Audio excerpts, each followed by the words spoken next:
नमस्कार दर्शक बंधु, आपण को मोर यूट्यूब चैनल एएसएस क्रिएशन को स्वागत। आज आम शुणा महाप्रभु किपरि भाव गोटे अग्निर स्तंभ नहीं कौन पर नहीं आ ब्रह्मा को कहीं ब्रह्मा शिरा छेदन करते। आज आम से विषय जान चलतु आरंभ करिबा। देखिए आजिकल दुनिया रे बा कली जुग रे किछि मनीष निजक ईश्वर बा परम ब्रह्म बोली भावती, किंतु सही लोक मानक एक कथा जଣା न थाए कि निजक ईश्वर बा परम ब्रह्म बोली भाविबा जे केते बड़ भूल। तार सीधासलख उदाहरण होउछंती ब्रह्मदेव। ब्रह्मदेव द्वारा एमिति ही भूल होइथिला। से निजक परम ब्रह्म बोली घोषणा करथिले। से निजक सबुठार शक्तिशाली बोली भाविथिले। तांकर एही अहंकार पई तांको केते बड़ दंड मिलिथिला। आज से विषय रे जानिबा। ब्रह्मदेव कहते ये सेतबेलर घटना क्या कहते ना नारद को कहते कहीं सी मो मुंड काटिले कौन मोर अहंकार गर्व था। ब्रह्मदेव कहते जिते बड़े मोर नयन खोलिला मु पद्म भितर थी, अनंत कोटि ब्रह्मांड उपर थी, एकुटिया थी, कहीं मो चारि पाखे पांच पाखे कहीं मो पाखे नथिले। मु पद्मनाड़र गोटे पद्म उपर थी।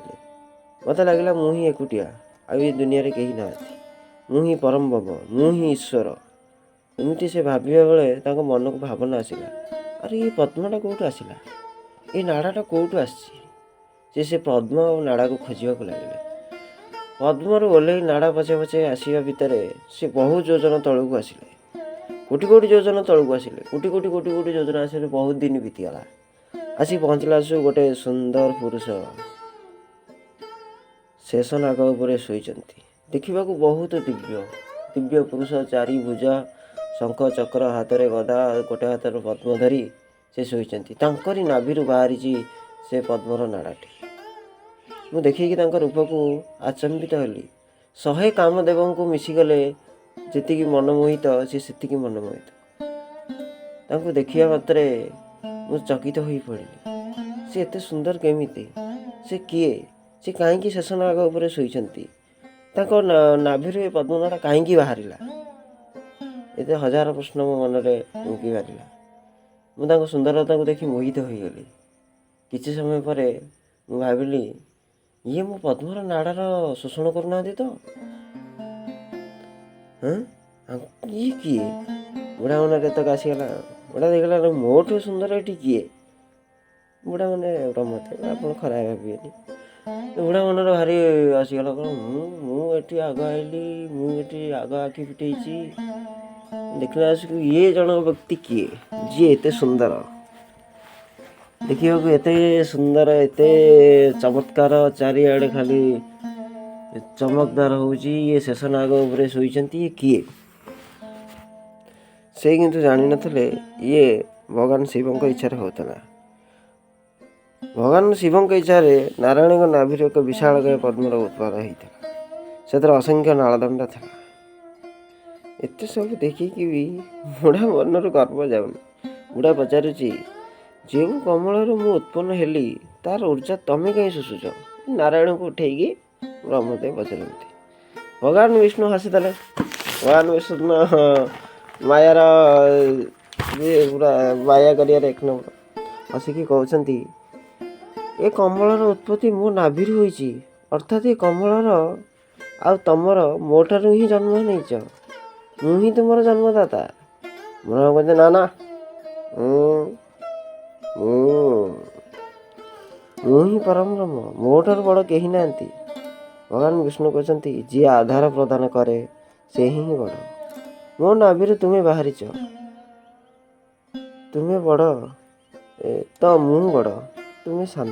ब्रह्म कहले मु तुम ठार ऊपर थी, 100 कोटि योजन ऊपर, अनंत कोटि ब्रह्मांड थी। मो ऊपर थी तो मु सब बड़। पूरा जोर रे पार्टी चिल्लैकी कहली। महादेव को कान में पड़गला। सांगे सांगे मो प्रभु का ध्यान भंग होगा। प्रभु भाविले आंक भितर किए बड़ गोटे प्रतियोगिता हो जाओ। ब्रह्मा विष्णुଙ୍କ ମଧ୍ୟରେ ଗୋଟେ ଅଗ୍ନିସ୍ତମ୍ଭ ପ୍ରକଟ ହେଲା। ପୁରା ନିଆଁ ଜଳୁଛି ସେ ଅଗ୍ନିସ୍ତମ୍ଭରୁ। ନା ତାର ଆଦି ଦେଖାଯାଉଛି ନା ତାର ଅନ୍ତ ଦେଖାଯାଉଛି। ପୁରା ନିଆଁ ଭଳିଆ ଜଳୁଛି, ଉତୁ ଉତୁ ଉତୁ ଉତୁ ଉତୁ ଉତୁ ହେଇକି ଜଳୁଛି। ସେ ଅଗ୍ନିସ୍ତମ୍ଭକୁ ଦେଖି ବ୍ରହ୍ମା ବିଷ୍ଣୁ ଆକାବାକା ହୋଇ ଚାହିଁଛନ୍ତି। ଏଇ ଅଗ୍ନିସ୍ତମ୍ଭଟା ଆସିଲା କୁଆଡ଼େ?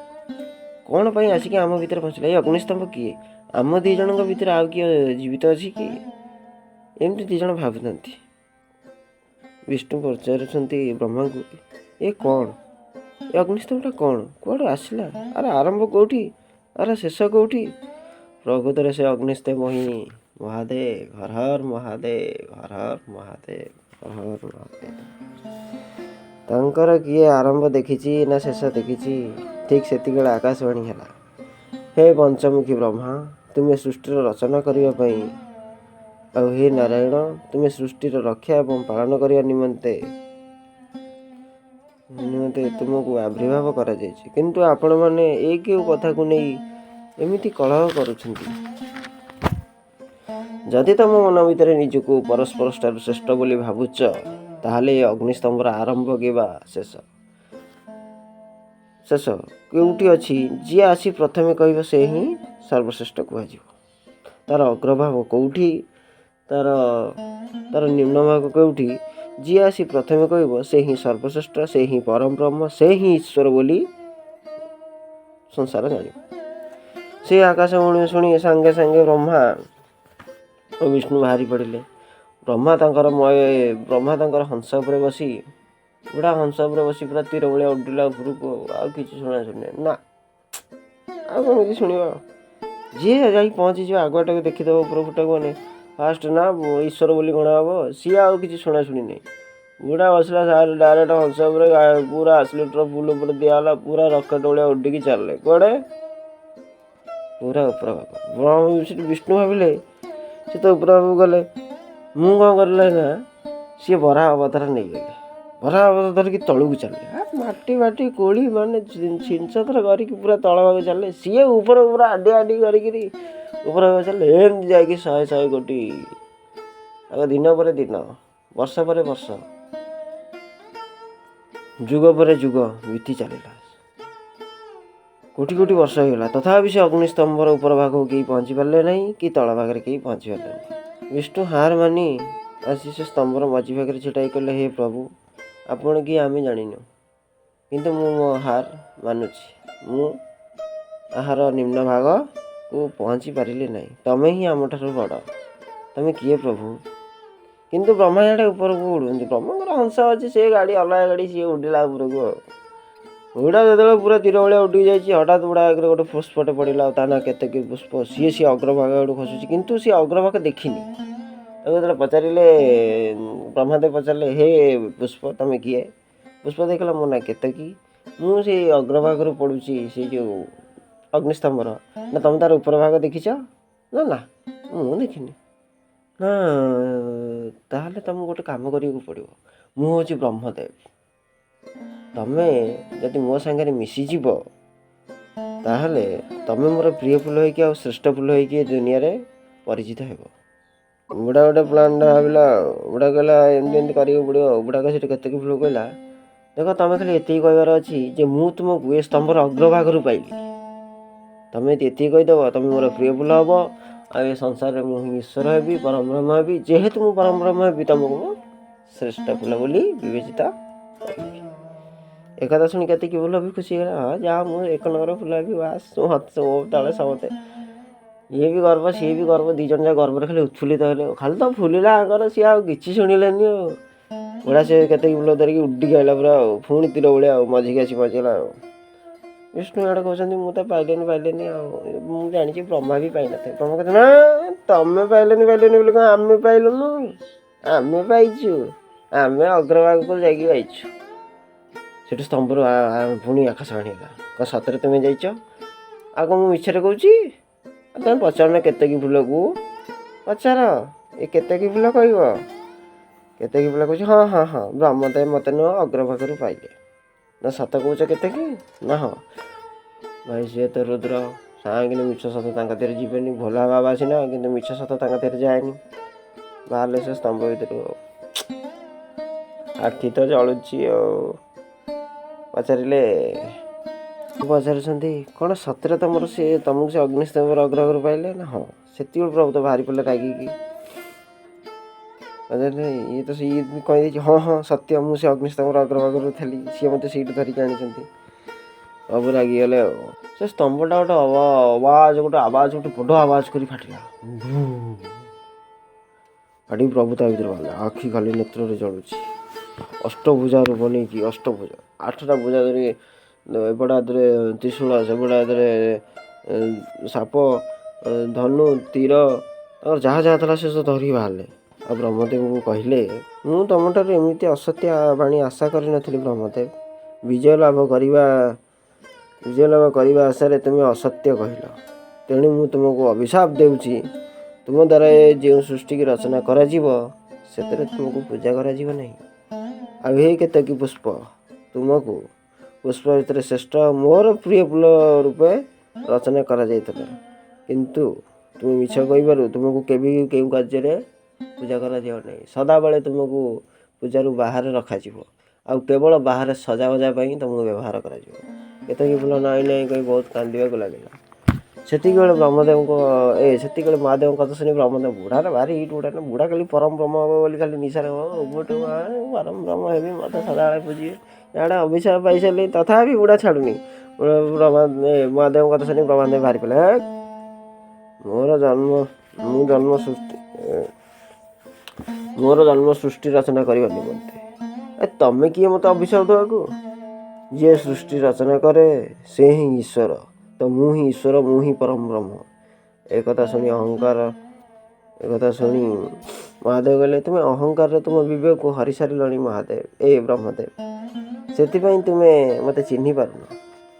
ମହାଦେବ କହୁଛନ୍ତି, ମୁଁ ହିଁ ତୁମକୁ ଜୀବନ ଦାନ ଦେଇଛି, ତେଣୁ ମୋତେ ହିଁ ଆପଣଙ୍କର ଅହଙ୍କାର ନଷ୍ଟ କରିବାକୁ ପଡ଼ିବ। ସେ ପର୍ଯ୍ୟନ୍ତ ବ୍ରହ୍ମଦେବ ବୁଝିପାରୁନାହାନ୍ତି ଯେ ଇଏ ହିରୋ କେଉଁ ଟାଇପ୍ର ହିରୋ। ମହାଦେବ କ୍ରୋଧରେ ଜର୍ଜରିତ ହୋଇକି କାଳ ଭୈରବୀ ରୂପ ନେଇଗଲେ। କଳା ଶରୀରକୁ ଗୋଟେ ଫାର୍ସା ଧରି ଛିଡ଼ା ହେଇଛନ୍ତି। ବ୍ରହ୍ମଦେବଙ୍କର ଯେଉଁ ପଞ୍ଚମ ଶିଶୁଟି ମିଛ କହିଥିଲା ତାକୁ ସେ ବାମ ହାତରେ ଉପାଡ଼ି ଦେଲେ। ହଣାହଣି ନୁହଁ, ଡାଇରେକ୍ଟ ମୁଣ୍ଡଟା ଧରି ଉପାଡ଼ି। ବ୍ରହ୍ମଦେବ ଛାନିଆରେ ଗୋଟେ ଲୋକ ସାଙ୍ଗିନି ଗୋଟେ କାଳ ଭୈରବୀ ରୂପ ନେଲା, ମୁଣ୍ଡଟାକୁ ଉପାଡ଼ିକି ଫୋପାଡ଼ି ଦେଲା। ସାଙ୍ଗିନି ବ୍ରହ୍ମଦେବଙ୍କର ଯାହା ଅହଙ୍କାର ଥିଲା ସବୁ ବାଟିରେ ମିଶିଗଲା। କହିଲେ, ଆରେ ହେଇ, ମୁଁ ଯାହା ସାଙ୍ଗରେ ଲାଗୁଛି, ମୁଁ ଯାହାକୁ କୋଶ୍ଚିନ୍ କରୁଛି ସିଏ ଆଉଟ୍ ଅଫ୍ କୋଶ୍ଚିନ୍। ଏ ସଂସାର ବାହାରେ ସେ ହିଁ ଆମର ସୃଷ୍ଟିକର୍ତ୍ତା। ତାଙ୍କ ଅହଙ୍କାର ଚୂନା ହେଲା। ଆଉ ସେ ପଞ୍ଚମିଶ୍ରଟା ଏବେ ବି ପଡ଼ିଛି, ଆମର ସେ ଏରିଆଟା ନାଇଁ ମନେ ପଡ଼ୁନି। ଆପଣ କମେଣ୍ଟରେ କହିବେ, ନହେଲେ ମୁଁ କମେଣ୍ଟରେ ଆପଣଙ୍କୁ କହିଦେବି ଜାଗାଟି, ଦେଖି ଆପଣ କହିପାରୁଛନ୍ତି ନା ନାହିଁ। ଏହିପରି ଭାବରେ ବ୍ରହ୍ମଦେବଙ୍କ ଗର୍ବ ଚୂନା ହେଇଥିଲା। ନିଜକୁ ପରମ ବ୍ରହ୍ମ ଈଶ୍ୱର ଭାବିଥିବାରୁ ଯେଉଁ ଭୁଲ ସେ କରିଥିଲେ, ତାଙ୍କ ଅହଙ୍କାର ଚୂନା ହେଇଥିଲା। ତ ଏଇ କଳିଯୁଗର ମଣିଷଙ୍କ ପାଇଁ ମୋର ଏତିକି କହିବା କଥା, ଅନୁରୋଧ କରିବା କଥା, ନିଜକୁ ପରମ ବ୍ରହ୍ମ ଆଉ ଈଶ୍ୱର ବୋଲି ମିଛ ଭାବନା କର ନାହିଁ। କାହିଁକିନା ସେଥିରେ ଯେତେବେଳେ ଦଣ୍ଡ ମିଳିବ ସେ ଭାରି ଅସହନୀୟ ଦଣ୍ଡ ମିଳିବ। ଏବେ ପ୍ରାୟ ମୁଁ ଦେଖୁଛି ବାବା ହେଇକିରି ନିଜକୁ ଈଶ୍ୱର ପରମ ବ୍ରହ୍ମ ଯାହା ନାହିଁ ତାହା କହିକି ଚଲେଇଛନ୍ତି। ଏସବୁ ଠିକ୍ କଥା ନୁହେଁ। ଈଶ୍ୱର ଗୋଟିଏ, ପରମ ବ୍ରହ୍ମ ଜଣେ, ତାଙ୍କୁ ହିଁ ଧ୍ୟାନ କରେ, ସେ ହେଲେ ମହାଦେବ। ଏତିକି କହିକିରି ରହୁଛି, ନମସ୍କାର।